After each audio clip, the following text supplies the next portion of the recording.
माताजी, स्वामी समर्थ. तन्वीज किचनमध्ये स्वागत आहे तुमच्या सर्वांचं. आज आपण आपल्या किचनमध्ये गोविंद लाडू बनवणार आहोत. गोविंद लाडू का म्हणतात या लाडूला मला खरंच माहिती नाही, पण कृष्ण जन्माष्टमी दिवशी हे लाडू बनवले जातात आणि मुख्य म्हणजे याच्यामध्ये पोह्यांचा वापर केला जातो, म्हणून याला गोविंद लाडू म्हणत असतील. चला तर मग आपण रेसिपीला सुरुवात करूया. सर्वप्रथम आपण इथे कढई ठेवली आहे गॅसवर. त्याच्यामध्ये मी 1 चमचा तूप घेणार आहे.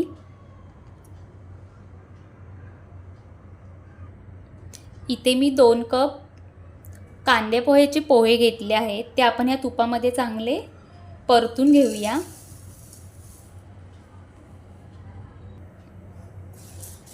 छान गोल्डन होईपर्यंत परतून घेऊया आपण हे पोहे.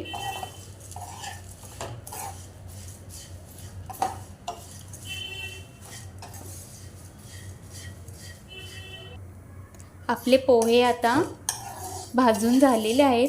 तुम्हाला दिसतच असेल आपल्या पोह्यांचा आकार किती बारीक झाला आहे आणि त्याच्यातला पाण्याचा जो अंश असतो ना तो निघून गेलेला आहे आणि चांगले कुरकुरीत झाले. तर आपण आता हे काढून घेऊया. आता सेम कढईमध्ये 1 कप आपण शेंगदाणे घेतलेले आहेत, ते चांगले भाजून घेऊया.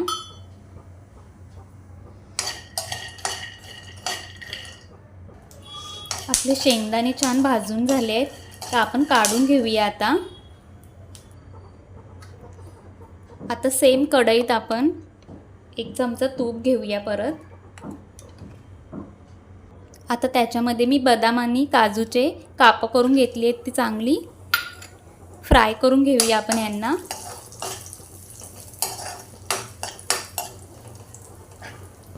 आता त्याच्यातच मी सुकं खोबरं घालणार आहे अर्धा कप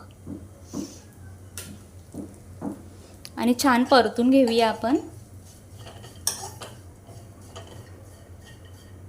आता 2 चमचे सफेद तीळ मी घालणार आहे याच्यामध्ये आणि 1 चमचा खसखस घालणार आहे.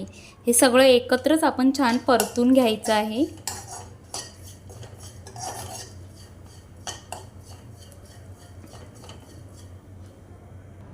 आता छान सगळं परतून घेतलेत आपण हे जिन्नस. आता हे आपण काढून घेऊया एका बाउलमध्ये. इथे मी मिक्सरचं भांडं घेतलं आहे, त्याच्यामध्ये हे आपण पोहे भाजून घेतलेत ते ओतून घेऊया आणि छान पूड करून घेऊया त्याची बारीक.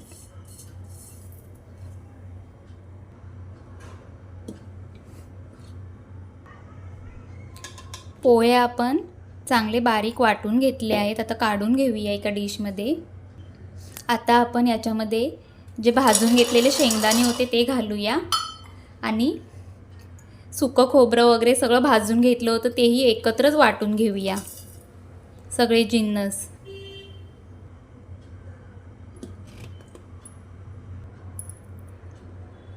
आपलं मिश्रण सगळं दळून घेतलं आहे. आता जास्तही आपण बारीक करायचं नाही आहे.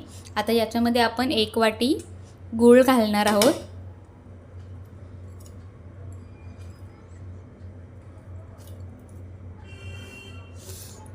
आणि छान आता हे मिक्सरला फिरवून घेऊया आपण.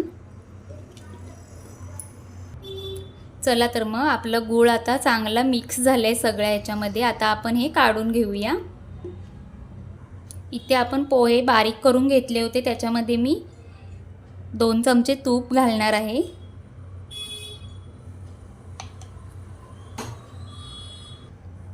आणि त्याच्यामध्ये हे गुळाचं मिश्रण मिक्स करणार आहे.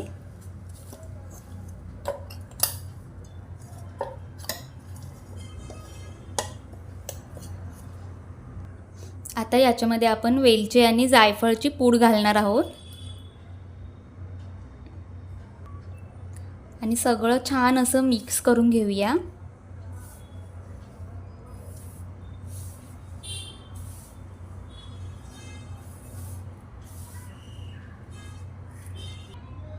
हे बघा सगळं मिक्स करून घेतले. आता आपण याचे लाडू वळून घेऊया.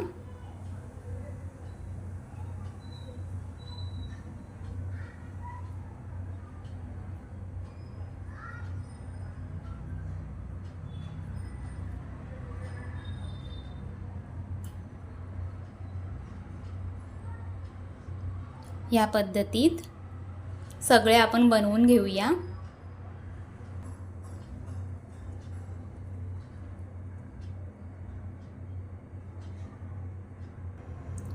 चला तर इथे आपले सगळे लाडू वळून झालेले आहेत. बघा आपण आपले लाडू, काही जास्त मेहनतसुद्धा लागत नाही किंवा गुळाचा किंवा साखरेचा आपण याच्यात पाकही केलेला नाही आहे.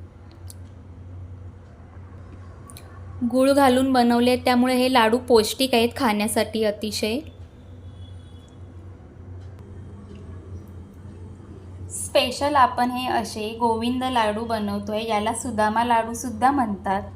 अतिशय छान आणि सुंदर आणि सोप्या पद्धतीत मी तुम्हाला दाखवणार आहे.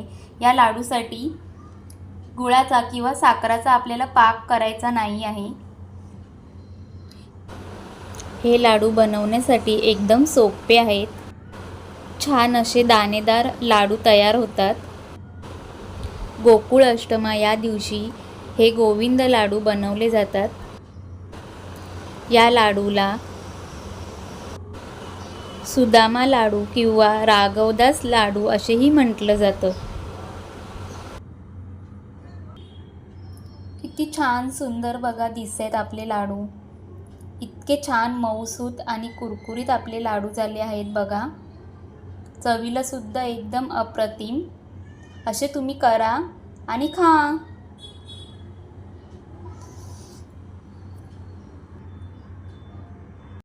मी केलेले गोविंद लाडू जर तुम्हाला आवडले असेल तर माझ्या चॅनलला लाईक, शेअर आणि सबस्क्राईब करा आणि जास्तीत जास्त शेअर करा.